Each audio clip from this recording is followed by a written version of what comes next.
Yeah, Nutter's Knoll.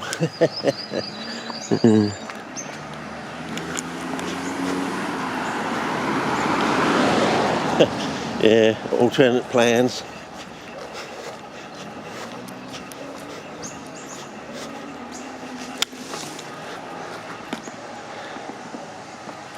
Well, I've had a go at various things, and had quite heavy rain this morning. Yeah, bucketing down sort of things. So, obviously, the idea of and that's very interesting. That one there, I think that might be a connection to your red capes and your royal red sort of thing. So I'll talk about that shortly. Yeah. So, seem to have coped with the rain splash all right. So, and a little what's there. And I think this one over here is going to be actually the winner sort of thing. So, totally not what you think. So, yeah. So, anyway,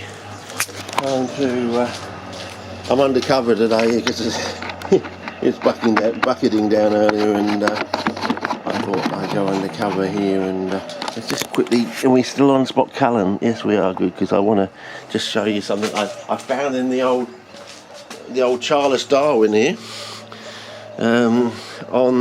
In chapter, I think it's chapter 7. No, chapter 8. I don't know if you can see that. If it's going to actually focus on, there's enough light for you to see that. And it goes on to these other things up there and down there and up there. You might, I don't know if we've got enough light there, but I see how close it can go in. But we got the sodium salts and we got the potassium salts. And if you can read what it says there, if you pause the screen, it says something very interesting. Whether that's where this idea of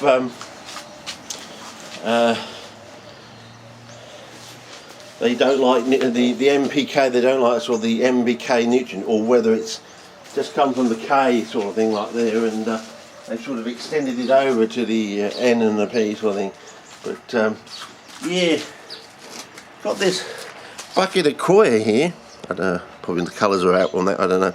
When I got down to the bottom 3 to 2 inches, it was starting to smell. So even though it had a nice drainage hole on there, so maybe that's what's going wrong with coir, and it's not as good as peat sort of thing. Anyway, I made up some of this. I don't know if I can go any lower. Maybe we can go over here and get closer in here or something. Yeah, there we go. So I made some of this stuff up. It's the usual thing. The old bags, nice and bright and breezy, nice green, all that, makes the cat look good, all that sort of thing. Gone to a new thing, darker, grimier sort of thing, you know, doesn't put you in a good mood sort of thing.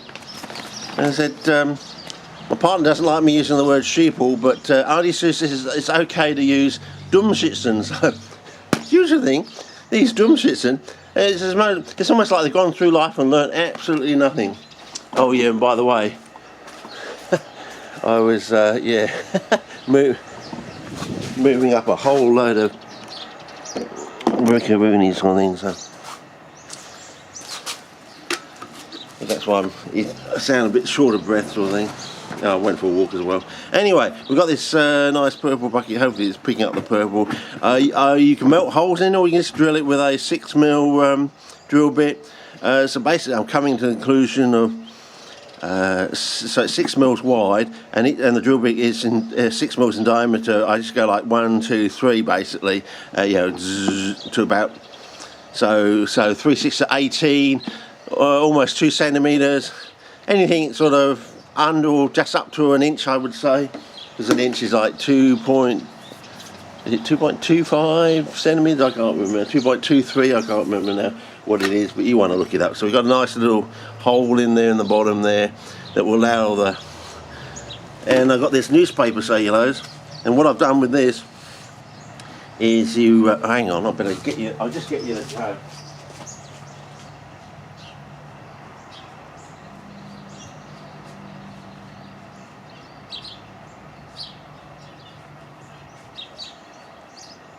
Okay. So I'm using this old jug, this old hot water jug here, which I fill it up to the line, which is 1.7 litres there, on there. And doing the old Bruce Pearson, using hot water to wetten up your peat and whatever, coir, whatever it is. And in this case, this newspaper will say, basically you take this full bag here. You can measure it out in little plastic containers and do it like that. 6 litres of this pelletised material. Oh, I better show it to you in this other bag so you know what I'm talking about. So it comes in this sort of dried pellet state. So they swell up a bit. As I said, I put the 6 litres in there and I add 8 of these, which 8 1.7 litre straight off the boil, and you leave it overnight. So it's quite wet now. The water does come slightly over the surface there, but as the water cools, it shrinks in size, of course, as things do, but also it gets absorbed into here. And over the next 2-week period, it will also take up more moisture when it's in the bucket, sort of thing, and then it will take on a characteristic look, sort of thing. So about 2 weeks, 14 days, you know, don't quote me on this, but around that sort of time, you'll notice it slightly changes and gets wetter. As I said, what I think you need is a constant moisture in your bucket, sort of thing, but you don't want any iron in here, so you don't want something that's got too much iron in it. So avoid some of the brown stuff that might be having iron in it, or sort of things like that. So that might also be the problem with coir as well. It's got too much iron in it, and then you'll get Clostridium and things like that growing in anaerobic conditions, because they can grow on a rusting nail out in the open with 20% oxygen, of course, because it has to be a rusting nail, not a rusted nail. Yeah. Anyway, well, can we get more light on this thing? Go to the edge or something? Yeah, maybe that's better. Can I go any lower? Yeah, maybe we can go a bit lower. But we'll see what we can do. And yeah, how about that? Is that good enough? Might be. We'll see. And go on from there. And is that better?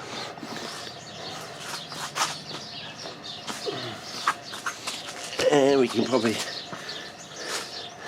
keep it on spot colouring, and we just sort of load this up in there, and any excess water will drain out of the hole, sort of thing, and we'll bring it close to the brim to about 1 inch below, I suppose. I do it by eye basically, and then we'll pour on our formula and go from there. So yeah, it looks quite good, but of course the formula will be, well, in this case it's probably going to be a brown colour. But let's go back a step. I was watching this lecture by one of the two, or the so-called two greats of permaculture. Forgotten which one it was now. And in the beginning of his lecture, about, I don't know, I think it was a few minutes in, about, I don't know, barely 8 minutes in, I think, he mentioned a statement about that modern agriculture, the plants are pumped up with salt, he said. Of course, if you have salt coming in and you loosen the cell walls, then water will follow the salt in and expand the cells, and basically you can get a kind of growth that way. I mean, what is growth and development? Question that one of my plant physiology lecturers used to pose but never answer. I always remember that. He used to pose it to each year, but he never used to answer it. So did he really know, or was that the problem? No one really knew the distinction between the two. Or it can get a bit iffy in these cases where they're pumping up the plants with salt, basically. I was just wondering if this is part of the dichotomy between we're getting too much salt in our diet. It's the reason we're getting too much salt in our diet, not because of the fact that we're actually putting too much salt in our diet, and it's not actually coming from the condiments and things like that they're putting out there to give them shelf life. It's actually coming from the vegetables and food crops that they're growing. As I said, they're pumping them up. In other words, when you loosen the cell wall, and the water follows the salt in, you're actually forcing them to grow. You're actually forcing the plants to grow, sort of thing. So in other words, you get certainty. You can actually make them grow on demand, sort of thing. And of course, salt is cheap, of course. Just get it from the ocean, don't you?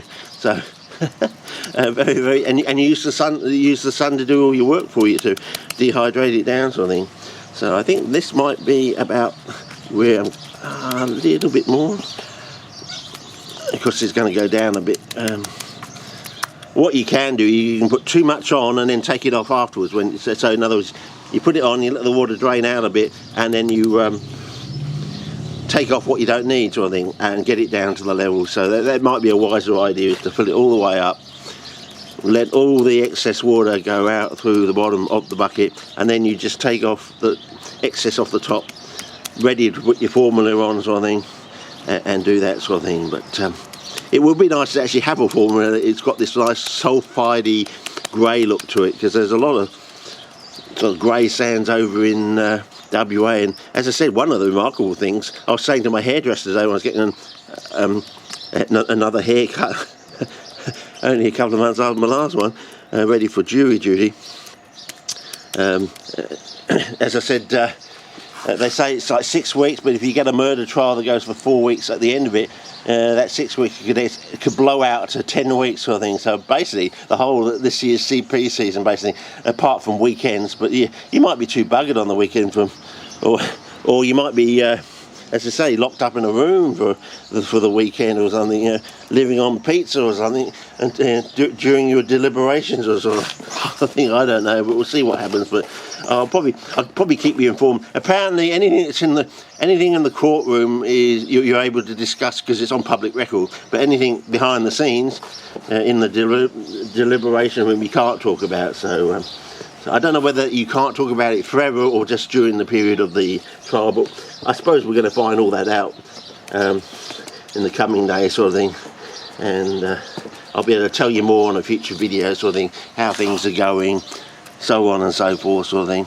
And yeah, so we go like that, and just fill it up, and it will shrink down a bit as all the water, all the little excess. Oh, it won't shrink down much, probably a centimetre, maybe tops, I think. And then you just peel off what you need to do to put your formula on there. You give it a bit of a flush through to get rid of any excess salt, sort of thing. I have a process for doing that, so I get it spot on, sort of thing. But that'll probably be in my thesis or something eventually. So yeah, came from a lot of hard work getting it just right. You know what I mean? It's like the Goldilocks flush through. If you don't do it right, the plants will wilt. You do it too much, you're just wasting your time. Anyway, well, that's about it on there. I've still got enough left to do. Oh, I don't think I've got enough to do another bucket. Probably 3/4 of a bucket, so I'm probably going to have to swell up some more. But anyway, that's probably enough for now. So there definitely seems to be a connection between, well, CPs and salt and these lower forms of plant life, sort of thing. And maybe that's what they don't want you to know about.